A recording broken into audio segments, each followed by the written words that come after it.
Welcome to our YouTube channel JK latest info.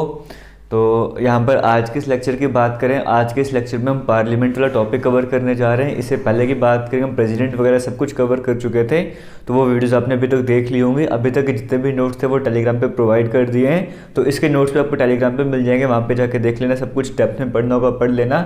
यहाँ पर जो भी लिखा होगा आपको सब कुछ बताने जा रहा हूँ। यहाँ पर आपको पता हम JKPSC की क्लासेस स्टार्ट कर चुके थे, उसकी तैयारी वगैरह करवा रहे हैं। तो पॉलिटिक हमारा नया टॉपिक है पार्लियामेंट वाला।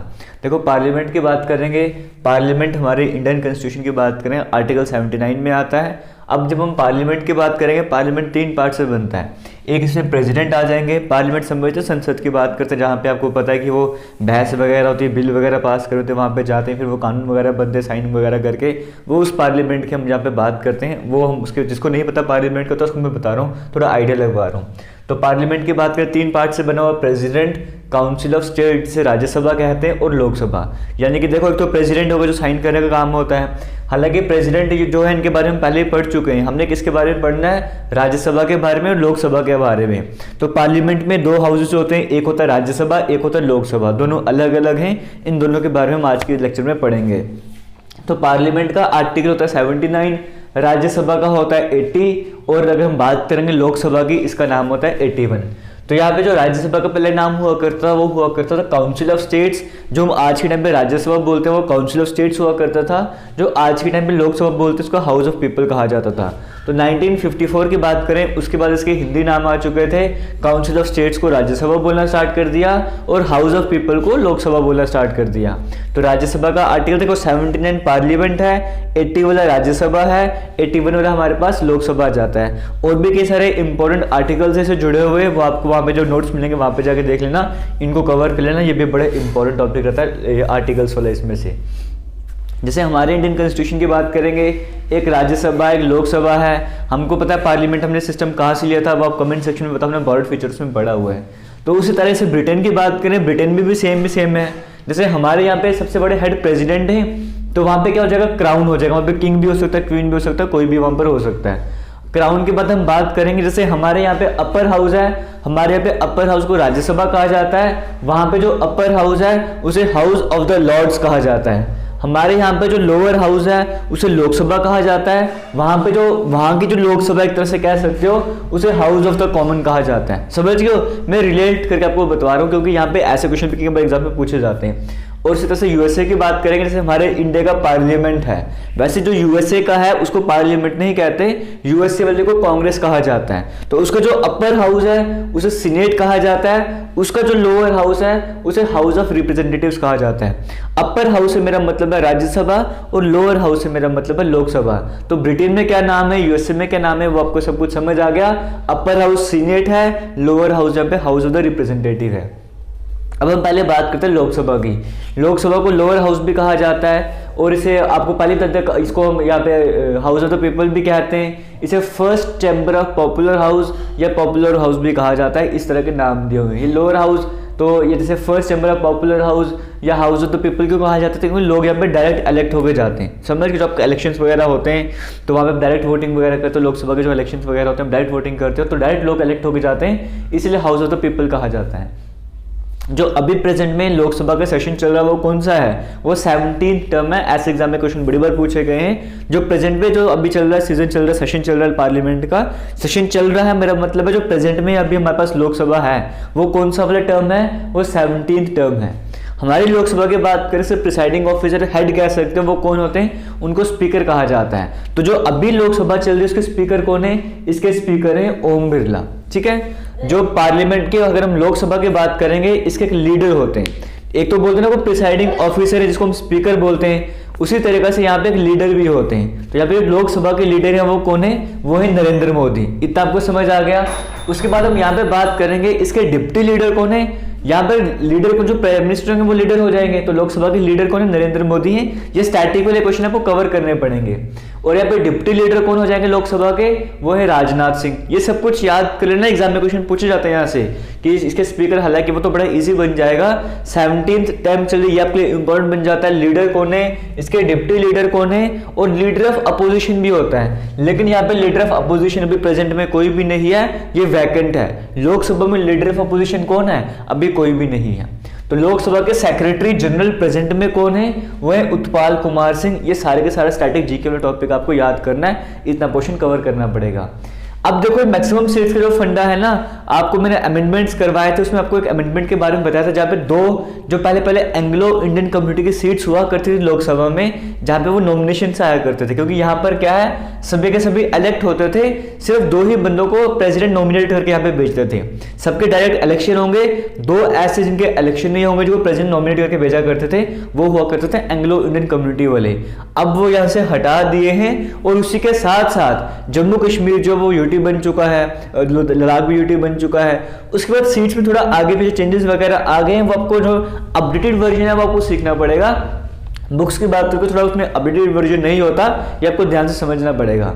जो मैक्सिमम सीट्स प्रेजेंट में लोकसभा में हैं वो कितनी हो गई हैं, 550 यहाँ पे जो मैक्सिमम स्ट्रेंथ है। समझ गए, आपको पता है एक नई बिल्डिंग भी बनी है लोकसभा की, क्योंकि 2026 के बाद जो है वो सीट्स बढ़ा सकते हैं, इस तरह से तो नहीं वहाँ पे बिल्डिंग की जरूरत है। लेकिन प्रेजेंट की बात करें मैक्सिमम सीट्स कितनी है लोकसभा की, 550 हैं। पहले बुक थी वहाँ पे 552 लिखा करती थी, क्योंकि 2 सीट्स एंग्लो इंडियन कम्युनिटी वाली हुआ करती थी, लेकिन वो हटा दिए। तो प्रेजेंट में मैक्सिमम सीट्स की बात करेंगे 550 है, लेकिन प्रेजेंट में मेंबर कितने लोकसभा में, प्रेजेंट में जो है 543, देखो रिवर्स चलना है, 5 4 3, 543 जो प्रेजेंट में मेंबर है हमारे लोकसभा में। इन 543 मेंबर्स की बात करेंगे, इसमें से 524 सीट्स जो हैं वो स्टेट से आती हैं, यानी कि वो 524 जो बंदे जो स्टेट से इलेक्ट होकर आते हैं डिफरेंट स्टेट से, और 19 सीट्स की बात करें वो डिफरेंट यूटीज से आती हैं। और यहाँ पे जो इलेक्शंस होते हैं वो डायरेक्ट इलेक्शन होते हैं। यहाँ पे हर स्टेट हर यूटी का जो बंदा है वो यहाँ पे रिप्रेजेंट कर रहा होता है, हर एक यूटी से यहाँ पे कोई ना कोई होगा, हर एक स्टेट से यहाँ पे कोई ना कोई होगा। तो टोटल 543 सीट्स यहाँ पे रहती हैं। इलेक्शंस डायरेक्ट इलेक्शंस होते हैं, आप खुद जाके वोट करते हो, 18 साल से ऊपर हो तो आपको पता है, जाके वोटिंग वगैरह करते हो। जब आपको प्राइम मिनिस्टर इलेक्ट करने होते हैं तब आप वोटिंग जाके करते हो। हम उस इलेक्शन की बात कर रहे हैं। यहाँ पे बात करें एससी और एसटी के लिए सीट्स भी रिजर्व रखी गई हैं। 131 सीट्स जो है वो एससी और एसटी के लिए रिजर्व रखी गई हैं, जिसमें से 84 सीट्स एससी के लिए रिजर्व रखी गई हैं और 47 सीट्स जो है वो एसटी, यानी कि 84 यहाँ पे एससी कैटेगरी के होने ही चाहिए और 47 यहाँ पे एसटी कैटेगरी के होने ही चाहिए। और यहाँ पे हम बात करें स्टेट वाइज या यूटी वाइज बात करें, जम्मू कश्मीर के रहने वाले में जम्मू कश्मीर के बारे में बताना चाहिए। जम्मू कश्मीर के 5 सीट्स हैं लोकसभा में और 1 सीट लद्दाख की। पहले 6 सीट हुआ करती थी, अब वो बांट दी गई हैं। 5 सीट आ गई जम्मू कश्मीर के पास, 1 सीट चली गई लद्दाख के पास। और सबसे ज़्यादा कहाँ पर है, सबसे ज़्यादा यूपी में है। यूपी में 80 सीट्स हैं, क्योंकि वो पॉपुलेशन के हिसाब से रहता है ना। तो यूपी में कितने सीट्स है, यूपी में लोकसभा की 80 सीट्स, यानी कि जब यूपी में इलेक्शन होते तो 80 सीट्स में इलेक्शन होते हैं इसके। और बिहार की बात करेंगे, बिहार में 40 सीट्स हैं। पंजाब में 13, पंजाब में इलेक्शन आ रहे हैं, गोवा में इलेक्शन इसलिए मैं बता रहा हूँ। पंजाब के 13 सीट्स हैं और गोवा की 2 सीट्स हैं। और कहीं कहीं जगह यहाँ पे 1-1 सीट भी है। पूरी लिस्ट आपको मिल जाएगी वहाँ पे नोट्स में, वहाँ पे जाकर इनको भी पढ़ लें, ये भी इंपॉर्टेंट रहता है। यहाँ से भी एग्जाम में क्वेश्चन पूछे जाते हैं। जहाँ पर भी आने वाले टाइम पे इलेक्शन हो चुके हैं, इलेक्शन होने वाले ना, वहाँ से अक्सर तौर पर यहाँ पे क्वेश्चन पूछे जाते हैं, ये कवर कर लेना। लोकसभा की बात करें, यहाँ पे इसकी टर्म कितनी रहती है, कितने साल तो ये रहता है, 5 साल इसकी टर्म रहती है। एक बार जब ये इलेक्ट हो गया, इलेक्शन हो गया वगैरह, उसके बाद यहाँ पे 5 साल का टर्म रहता है। लेकिन ये टेम्परेरी है, ये कम भी हो सकता है, बढ़ भी सकता है। हो सकता है कि प्रेसिडेंट पहले डिसॉल्व कर देंगे, एमरजेंसी में क्या होता है उसको बढ़ा भी दिया जा सकता है, कुछ भी हो सकता है। टेम्परेरी है, मतलब ऐसे नहीं कि 5 साल रहने वाली है, कोई फिक्स नहीं है। 5 साल टेम्परेरी होता है, लेकिन टर्म कितनी होती है, 5 साल होती है। और जो भी यहाँ पे पर्सन्स की बात करेंगे, उनकी क्वालिफिकेशन की बात करें, बाकी वो सब कुछ वही है। ऑफिस ऑफ प्रॉफिट नहीं होना चाहिए, इस तरह की बातें लिखी होती हैं। लेकिन साथ में इंपॉर्टेंट क्या है कि एज आपसे पूछा जाता है, कम से कम एज कितनी होनी चाहिए, कम से कम 25 साल की उम्र होनी चाहिए, तभी वो लोकसभा के मेंबर हो सकते हैं। और रिजाइन वगैरह किसी को भी देना होगा, अपने स्पीकर के पास जाएंगे, रेजिग्नेशन लेटर वहाँ पे जाके देंगे। ये सारा डाटा आपको पता होना चाहिए लोकसभा के बारे में। आगे बात करेंगे, यहाँ पे स्पीकर की बात करते हैं। अगर लोकसभा के स्पीकर की बात करेंगे, अच्छा इनकी सैलरी वगैरह कितनी रहती है, 1 लाख रुपए पर महीने के हिसाब से। एमपी देखो, चाहे वो कोई भी मेंबर लोकसभा का है चाहे वो राज्यसभा का है, उनको हम एमपी बोलते हैं। एमपी मतलब मेंबर ऑफ पार्लियामेंट, क्योंकि वो पार्लियामेंट के अंदर ही आएंगे ना, तो चाहे वो लोकसभा के होंगे चाहे वो राज्यसभा के होंगे, हमको एक नाम देते हैं, हम बोलते हैं एमपी, यानी कि ये क्या है, मेंबर ऑफ पार्लियामेंट है। अगर हम जो इसका प्रिसाइडिंग ऑफिसर होते हैं, जो मेन हेड होते हैं, जब आप देखते हो डिस्कशंस वगैरह चल रही होती है, जो सामने चेयर में बैठे हैं, तो उनको क्या बोलते हैं, स्पीकर बोलते हैं। तो प्रिसाइडिंग ऑफिसर यहाँ पर कौन होते हैं, स्पीकर होते हैं। इंडिया के पहले स्पीकर कौन थे, जीवी मावलंकर, जो इंडिया के पहले स्पीकर थे। जनरल जो बेसिक डिफेंस के एग्जाम होते हैं वहाँ पे ऐसे क्वेश्चन पूछे जाते हैं। और इंडिया की पहली फीमेल स्पीकर की बात करेंगे, वो कौन थी, वो मीरा कुमार, जो पहली फीमेल स्पीकर थी, कि वो टर्म भी पूछी जाती है, वो 15th टर्म थी उनकी। जैसे प्रेजेंट में 17th टर्म चल रही है ना, जब 15th टर्म थी लोकसभा की, तब मीरा कुमार जो है वहाँ पे स्पीकर थी, पहली फीमेल स्पीकर थी।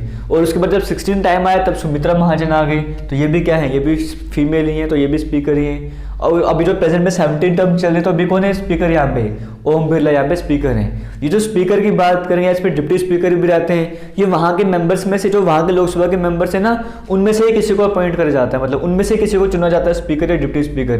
तो ऐसे कोई बाहर से इलेक्शन वगैरह करवाएंगे, जो वहाँ पे मेंबर हैं उन्हीं में से किसी को चुन लिया जाएगा।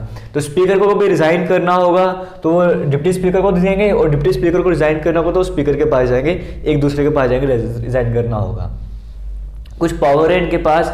जैसे अगर हम बात करेंगे मनी बिल्स की, कई तरह के बिल्स हमें शॉर्ट में पढ़ेंगे आने वाले टाइम पे। अभी आज के लेक्चर में ही जो मनी बिल होंगे ना, वो मनी बिल और सिर्फ पहले जैसे हम पढ़ेंगे कोई भी बिल वगैरह है वो कहीं से भी स्टार्ट हो सकते हैं। जैसे हमने देखा, हमें जम्मू कश्मीर रिऑर्गेनाइजेशन एक्ट पढ़ा था हमने, वहाँ पे वो बिल पहले कहाँ पे गया, राज्यसभा में गया था, फिर वो राज्यसभा के बाद लोकसभा में गया था, फिर प्रेसिडेंट ने साइन किया था, वो क्या बन गया था, कानून बन गया था। लेकिन जो मनी बिल की अगर हम बात करेंगे ना, इसको ऐसे नहीं किसी भी जाके तो लोअर हाउस अपर हाउस किसमें भी जाके बिठा दो, वहाँ पे जाके अगर हम मनी बिल की बात करेंगे, इसको इंट्रोडक्शन करवाना है, पहले आपको कहाँ पे पेश करना पड़ेगा, ये पहले आपको लोकसभा में ले जाना पड़ेगा। ये जो मतलब लोकसभा के पास स्पेशल पावर इसके बारे में। और नो कॉन्फिडेंस मोशन, अगर नो कॉन्फिडेंस मोशन अगर वहाँ पे पास हो जाता है तो पूरी की पूरी लोकसभा ही खत्म हो जाती है, भंग हो जाती है। तो इस तरह के जो कुछ अलग से प्रोविजन है लोकसभा के आपको पता होने चाहिए। इनकी टाइमिंग क्या रहती है, सुबह 11 बजे से लेकर 1 बजे तक रहेगा पहले सेशन, फिर लंच ब्रेक होगी, फिर 2 बजे से लेकर 6 बजे तक इनकी टाइमिंग रहती है।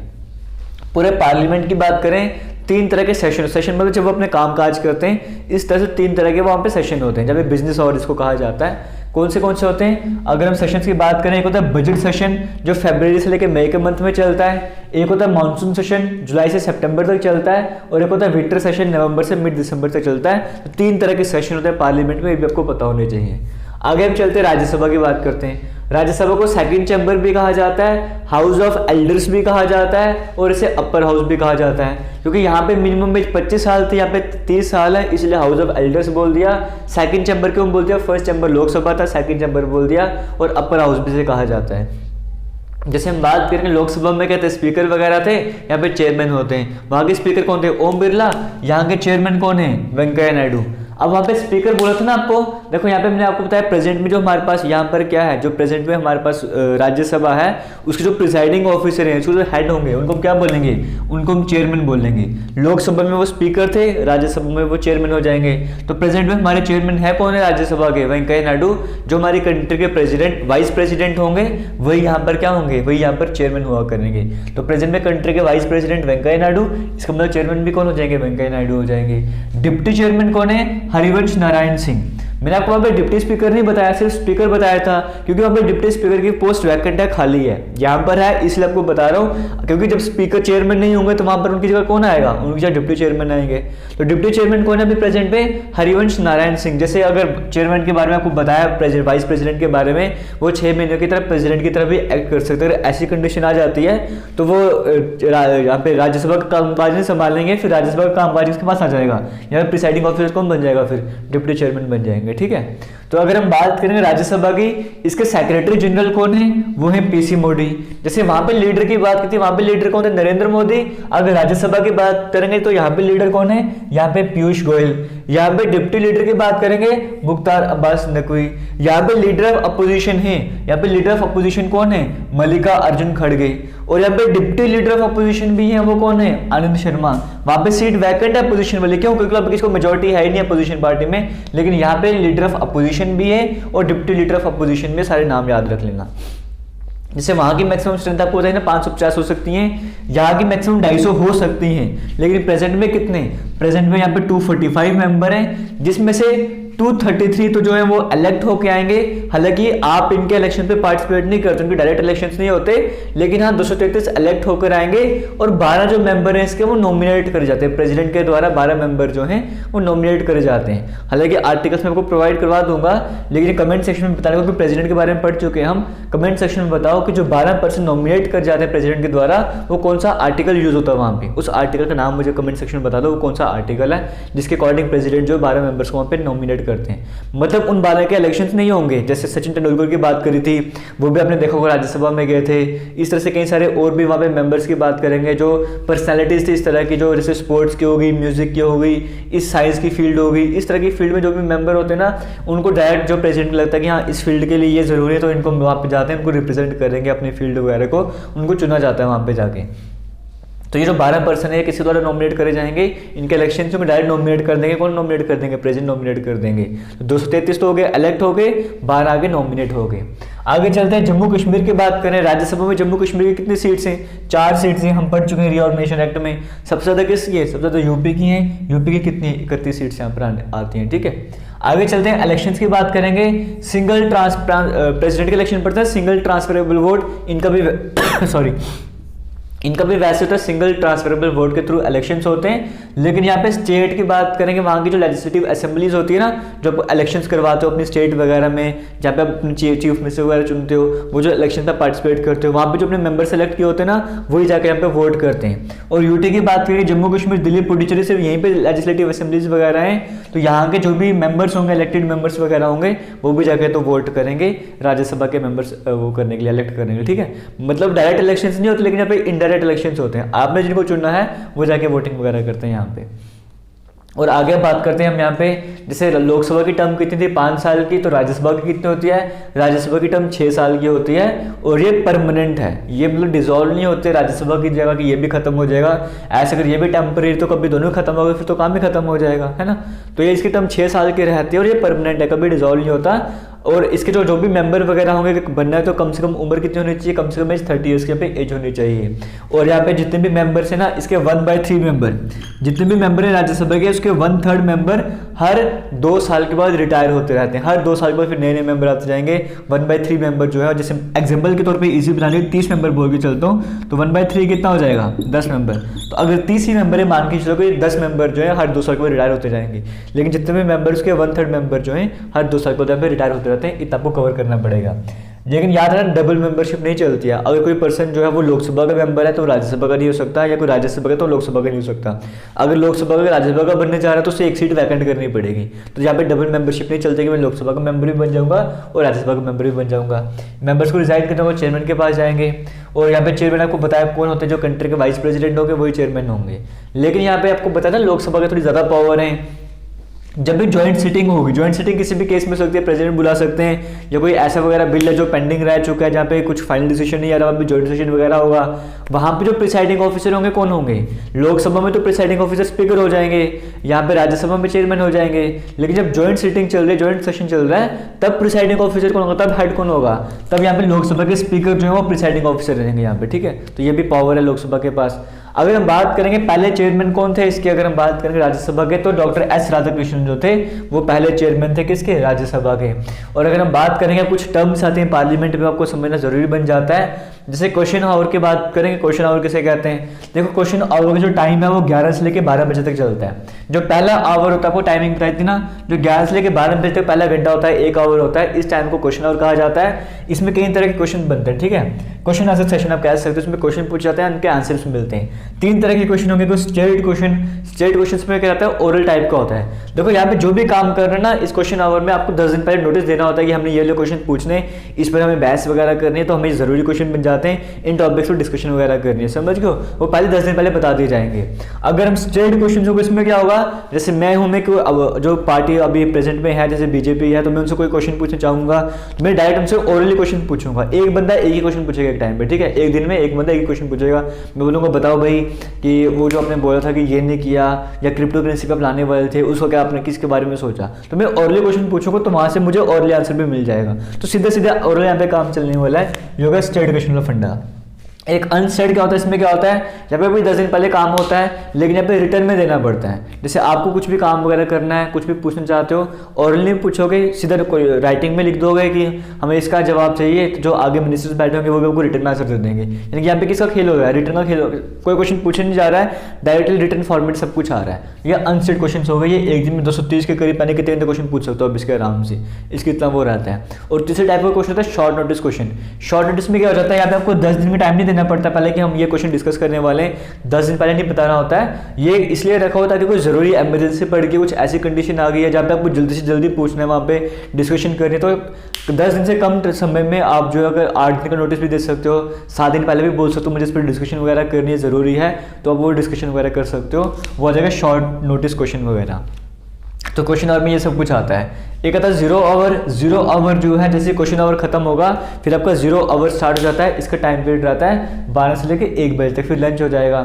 0 आवर जो है कहीं पे लिखा नहीं हुआ है अगर देखा जाएगा तो, लेकिन 1962 के बाद से ये इंडिया का अपना बनाया हुआ है। 1962 से जो है एग्जिस्टेंस में, आपसे एक बार ये भी पूछा गया था कि 0 आवर कब से एग्जिस्टेंस में है, 1962 से एग्जिस्टेंस में है। यहाँ पे कोई नोटिस देने की जरूरत नहीं पड़ती, इसलिए जो मन में है क्वेश्चन पूछना स्टार्ट कर दो, अच्छी खासी बहसबाजी यहाँ पे चलती है, जो पंगे पुंगे होते हैं वो भी आपको देखा होगा इस टाइम पीरियड पे होते 0 आवर देखने को मिलता है, क्योंकि पता है इस पर लंच का टाइम होने वाला है, तो जितना जो करना है कर लो, इस तरह से कर, ठीक है। आगे क्वोरम की बात करते हैं। क्वोरम क्या होता है, यहाँ पे देखो आपको बिजनेस स्टार्ट करना है, मतलब प्रोसीडिंग स्टार्ट करनी है पार्लियामेंट वगैरह की, तो वहाँ पे कम से कम कुछ मेंबर्स होने चाहिए तभी हम प्रोसीडिंग स्टार्ट करेंगे, ऐसे हम स्टार्ट ही नहीं करेंगे, उसको बोलते हैं क्वोरम। तो वो कितने मेंबर होने चाहिए वहाँ पे, जितने मेंबर है ना उसके 1/10 मेंबर अगर प्रेजेंट होंगे, जितनी स्ट्रेंथ है उसके अगर 1/10 मेंबर वहाँ पर हैं तो ही हम प्रोसीडिंग स्टार्ट करेंगे, वरना प्रोसीडिंग स्टार्ट ही नहीं होगी। इसको बोलते हैं क्वोरम मेंटेन करना, समझ गए। वो काम पे इसका स्पीकर का काम है कि देखेंगे क्वोरम मेंटेन है ठीक है, नहीं है तो वो एडजस्ट कर सकते हैं या खत्म कर सकते हैं, उनकी अपनी मर्जी जो भी करेंगे। लेकिन क्वोरम में अगर प्रोसीडिंग्स आगे प्रोसीड करनी है, कुछ भी काम काज आगे करना है, बिजनेस स्टार्ट करना है, तो 1/10 मेंबर वहाँ पे प्रेजेंट होने चाहिए। नो कॉन्फिडेंस मोशन आपको बता चुका हूँ, पहले भी करवा चुका हूँ कि कितने प्राइम मिनिस्टर वहाँ से मतलब नो कॉन्फिडेंस मोशन में हार भी चुके थे, वो भी आपको बता चुका था। यानी कि अगर लगता है कि अपोजिशन को यहाँ सपोर्ट के, यहाँ पे जो पार्टी है जो मतलब अभी है हाल में जैसे जिसकी सरकार बनी हुई है उनके फेवर में, उनके मेंबर्स हैं उनके फेवर में नहीं है, तो हम यहाँ पे क्या करेंगे, नो कॉन्फिडेंस मोशन लेके आएंगे, और अगर उसमें उनको बहुमत प्राप्त नहीं हुआ, मेजॉरिटी में वोट्स नहीं मिलते तो सरकार गिर जाती है, वो होता है नो कॉन्फिडेंस मोशन। इसके लिए जो है कम से कम 50 मेंबर स्टार्टिंग में एडमिट करेंगे, हाँ हम ये प्रस्ताव लाना चाहते हैं, उसके बाद वो प्रस्ताव सामने आएगा, फिर वोटिंग स्टार्ट होती है, एक प्रोसीजर रहता है। लेकिन कम से कम पहले 50 मेंबर को एडमिट करना पड़ेगा, हाँ ऐसा है, उसके बाद सारा प्रोसीजर स्टार्ट होता है। बिल्स के बारे में हमको बता रहा था कि मनी बिल सिर्फ लोकसभा में जाते हैं, तो बिल्स की बात करेंगे। जैसे एक ऑर्डिनरी बिल्स होते हैं, इसमें फाइनेंशियल बिल को छोड़ के, पैसे से रिलेटेड जो भी बिल होंगे उनको छोड़ के जो भी बिल आ जाएंगे वो ऑर्डिनरी बिल्स में आ जाएंगे, ठीक है। तो ऑर्डिनरी बिल्स की बात करें किसी भी हाउस में पेश कर सकते हो, जरूरी नहीं कि आपको पहले लोकसभा में जाना है, आप राज्यसभा से भी स्टार्ट कर सकते हो। एक होता है मनी बिल। मनी बिल की बात करें, आर्टिकल 110 में डेफिनेशन देखिए मनी बिल में होता है क्या, आपको शॉर्ट में समझा दूं। जैसे टैक्स हो गया, कोई मनी बोरो वगैरह कर रही है किसी से, किसी दूसरे नेशन से, इस तरह से करके बोरोइंग ऑफ मनी वगैरह टैक्स हो गया, इस तरह के जो भी इशूज वगैरह होंगे वो मनी बिल में आ जाएंगे। ये पहले कहां पर जाएंगे, पहले के पहले लोकसभा में जाएंगे, उसके बाद ही राज्यसभा में जाएंगे, ठीक है। तो लोकसभा में पास होकर राज्यसभा में जाएगा, लेकिन जो राज्यसभा है ना उसको रिजेक्ट नहीं कर सकता कि मैं इसको रिजेक्ट करूंगा, वो उसके पास पावर ही नहीं रिजेक्ट करने की। और 14 डेज तक अगर राज्यसभा में इसको वापस लोकसभा में नहीं भेजे, इसका मतलब क्या हो जाएगा कि राज्यसभा ने पेश कर दिया, ऐसा माना जाएगा। यानी कि यहाँ पे पूरी की पूरी पावर लोकसभा को दी गई है। और उसके बाद क्या होगा, अगर राज्यसभा में कोई रिकमेंडेशन देता भी है कि ये हम रिकमेंड करते हैं, तो जरूरी नहीं कि लोकसभा रिकमेंडेशन को मानेगा, ऐसा कोई जरूरी भी नहीं है। और बाद में प्रेसिडेंट के पास जाएंगे तो उनको भी साइन करने पड़ेंगे, इस तरह से करके। एक होता है फाइनेंशियल बिल। फाइनेंशियल बिल में क्या हो जाएगा, मनी बिल को छोड़ के जो बाकी पैसों से रिलेटेड होंगे वो फाइनेंशियल बिल में आ जाएंगे। जैसे यहाँ पर क्या हो जाएगा, कितना खर्च हो रहा है, रेवेन्यू वगैरह हो गया, वो सारी बातें फाइनेंशियल बिल में आ जाएंगी। और यहाँ पे अगर हम लास्ट में बात करें कॉन्स्टिट्यूशनल अमेंडमेंट बिल, जहाँ पे अमेंडमेंट लाने, अमेंडमेंट वाले बिल में हम देख चुके थे, कहीं पर भी आप स्टार्ट कर सकते हो उसको, चाहे राज्यसभा से भी स्टार्ट कर लो, लोकसभा से भी स्टार्ट कर लो। अगर हम बात करें, कुछ कई बार क्वेश्चन पूछा गया था सॉरी, कौन से प्राइम मिनिस्टर ऐसे हैं जो राज्यसभा के भी मेंबर थे, मतलब कौन से प्राइम मिनिस्टर ऐसे थे जो कि राज्यसभा के मेंबर थे, क्योंकि आपको पता है प्राइम मिनिस्टर बने किसी भी मेंबर हो सकते हो। तो इंदिरा गांधी जो थे वो राज्यसभा के मेंबर थे, मनमोहन सिंह जो थे वो राज्यसभा के मेंबर थे, प्राइम मिनिस्टर बने थे जब। तो ये क्वेश्चन भी आपसे पूछा गया 1-2 बार एग्जाम में। स्पीकर और डिप्टी स्पीकर के इलेक्शंस की बात करें, 93 आर्टिकल के अकॉर्डिंग होते हैं, हालांकि आर्टिकल सभी के सभी इंपॉर्टेंट है, वो कवर कर लेना। एक बार एक लोकसभा के स्पीकर थे, एज राजपूत की डेथ हो गई थी, उनका नाम था GMC बलियोगी, ये भी याद कर लेना। और लोकसभा के स्पीकर जो हैं, जो प्रेसिडेंट भी बने थे वो कौन थे, ये भी एग्जाम में क्वेश्चन पूछा गया था, वो थे N संजीव रेड्डी। ये लोकसभा के वो स्पीकर थे, प्रेसिडेंट भी रह चुके थे। और अगर हम बात करेंगे यहाँ पे देखो, एक और है एडजर्नमेंट, क्या होता है, ये भी एग्जाम में पूछा गया था। अगर कभी भी हाउस की प्रोसीडिंग्स को ना कुछ घंटों के लिए, कुछ हफ्तों के लिए अपन पोस्टपोन कर देंगे, उसे कहा जाता है एडजर्नमेंट। तो इस तरह का जो इंपॉर्टेंट टॉपिक पार्लियामेंट का हम आज लेक्चर में खत्म करते हैं, आने वाले लेक्चर्स में बाकी टॉपिक कवर करेंगे। थोड़ी सेहत ठीक नहीं थी इसलिए सही से नहीं कवर कर पा रहा, और ना ही ज़्यादा आपको वीडियो में करवा पा रहा हूँ। जितना हो गया उतना फिलहाल कवर कर लो, क्योंकि मुझे पता आपके टॉपिक्स वगैरह लेट हो रहे हैं, तो इसलिए कुछ भी करके मैंने कोशिश की कि आज वीडियो बना सकूँ। और बाकी बाकी हमारा जो है SI का क्रैश कोर्स भी स्टार्ट हो रहा है, तो डिस्क्रिप्शन बॉक्स में लिंक मिल जाएगा, आप वहाँ पे जाकर क्रैश कोर्स को ज्वाइन कर सकते हो। थैंक यू, जय हिंद।